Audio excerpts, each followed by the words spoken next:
Good morning, Assistant Public Defender Warren Parenting on behalf of Mr. Bloom. Mr. Bloom, can you state your name, please? Excuse me, Your Honor. Yes, ma'am. My name is Jeffrey Bloom, and I have asked to disqualify the Public Defender's Office. I was referred for a competency exam when I did so, and didn't receive the competency exam. But I made this part of record on November 1st. I have contacted the Public Defender's Office multiple times, Your Honor, and no one will accept my call because they're saying they don't handle. Weeks after I visited you. Hold on 1 second, Mr. I'll hear from you, but just hold on a second. Yes, sir. Who has your other? It's Sam Bernstein, but I would like to represent myself. Welcome to one of the most dramatic courtroom battles you'll ever witness. This is the case of Jeffrey Bloom, a man facing multiple felony charges who walks into court with one mission: to fire his lawyer and take on the justice system completely alone. Now here's the thing. Judges absolutely dread when a defendant wants to go pro se, meaning to represent themselves. Why? Because it usually descends into confusion, legal missteps, and nonstop arguments. And from the moment Bloom opens his mouth, you can feel the tension. He's combative, he's frustrated, and he's convinced the system is stacked against him. But beneath that anger lies something even deeper. From this case, due to a breakdown in the attorney-client relationship. I'm not sure why the paperwork and all that didn't get to the court yet. I believe it should have been handled before today, Your Honor. It might also been an issue. We don't have the competency report. Our officer, the MAC office, may be waiting to receive that before we withdraw. We are in the process of withdrawing, Mr. Bloom, correct? May I speak again, Your Honor? Okay, hold on just 1 second. I'm just looking, Mr. Yes, Bloom, to sir. see what I have.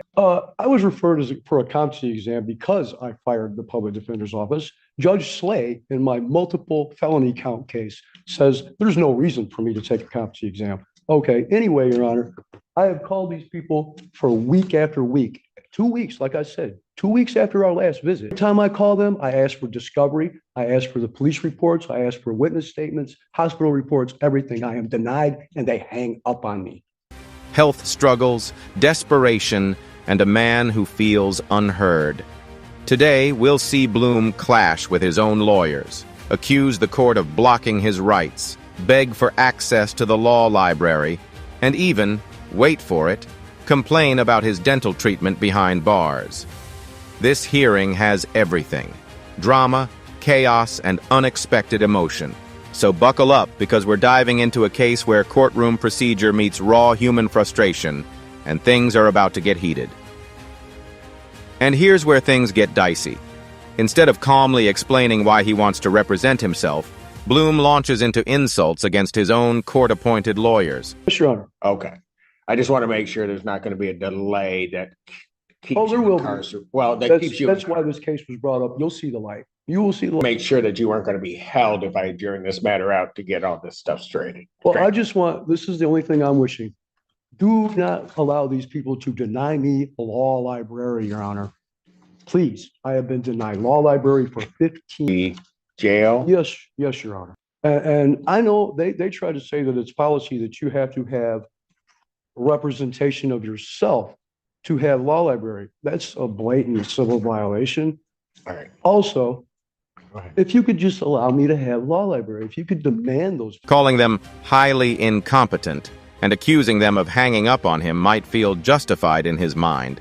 But in a courtroom, that's like throwing gasoline on a fire. Judges already worry that self-represented defendants will be disruptive, and Bloom is proving that point in real time. The irony? By attacking the very people meant to protect his rights, he risks alienating the one person who actually has the power to help him, the judge. And this, folks, is where frustration turns into self-sabotage. Here's the reality. So if I make jerky movements, or I think I made the court aware of that last. Yes, you did. And you're welcome.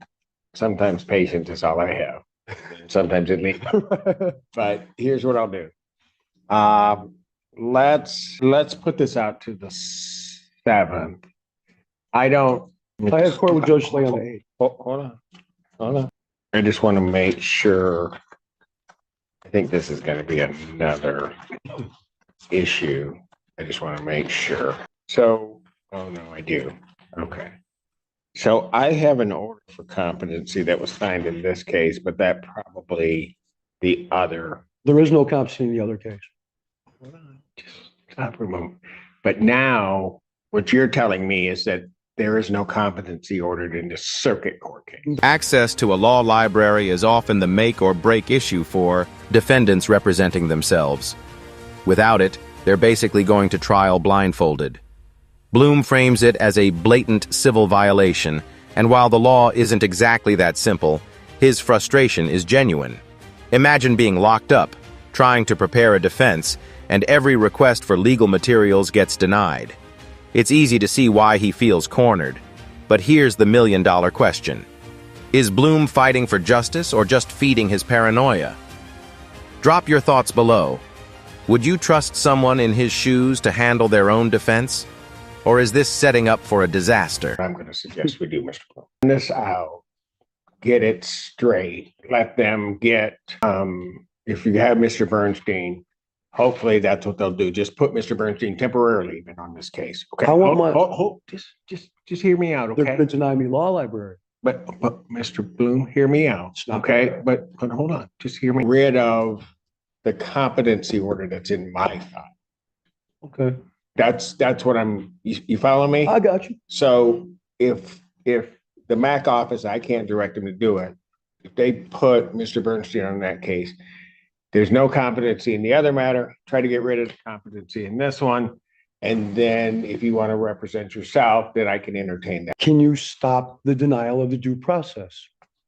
Please. That's not, I'd have to have a full-blown hearing on it, Mr. Bloom, and I'm not going to do that. Oh. Because I'm not going to do that only because right now, if their policy is, we may be able to get you I there. don't mean to be a problem, Your Honor. No, you do. But one thing, Mr. Bloom, how come we start out, no, just listen.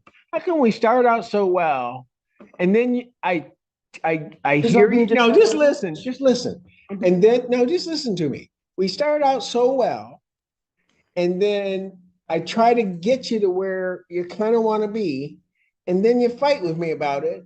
And then you just go at me again. I don't know why you do that to me. This moment changes everything. Up until now, Bloom's been combative, argumentative, almost hostile. But when he reveals he suffers from Parkinson's, the tone in the courtroom shifts. Suddenly, it's not just a legal battle, it's a human story. You can hear the judge soften, reminding Bloom that he has patience with him. And for just a moment, the courtroom drama pauses, replaced by empathy. It's a reminder that behind every defendant, guilty or not, there's a person with struggles that go beyond the charges on paper.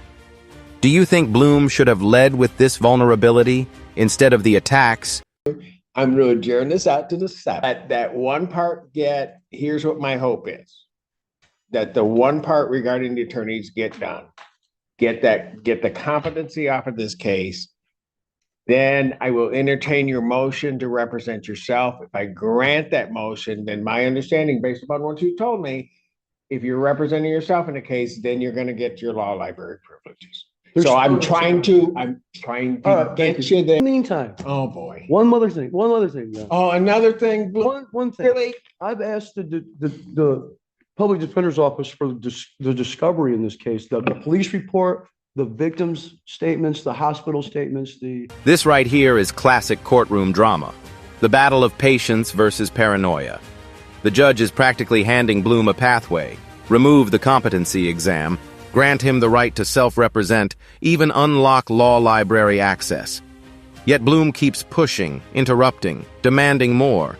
The judge's line, "We start out so well and then you fight with me again," could sum up the entire case.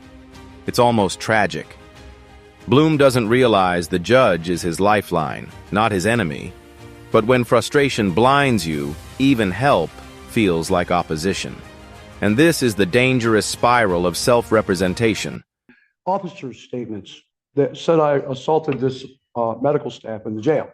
Well, they've denied me those on multiple occasions, and they keep hanging up on me when I call them. They say, "We don't represent you." So I have this for the clerk of the court. Attorney, do you guys have discovery on this case? Yes, we do. Can we try to get Mr. Bloom a copy of that prior to the whole thing? Yeah, we can get it to the jail today. Okay, very good. Report that I got from the officers says that all the statements were included, but they weren't. Okay. Can I give you this, Your Okay. Honor? I don't know what that is. It's from the clerk of the court to grant We me have the discovery request in, and I'm trying to, from them, but I'm not getting it. what, did you hear what I just said to them? Yes, Your Honor. When the person arguing for your freedom is also the person standing in their own way. Finally, Bloom gets a small victory.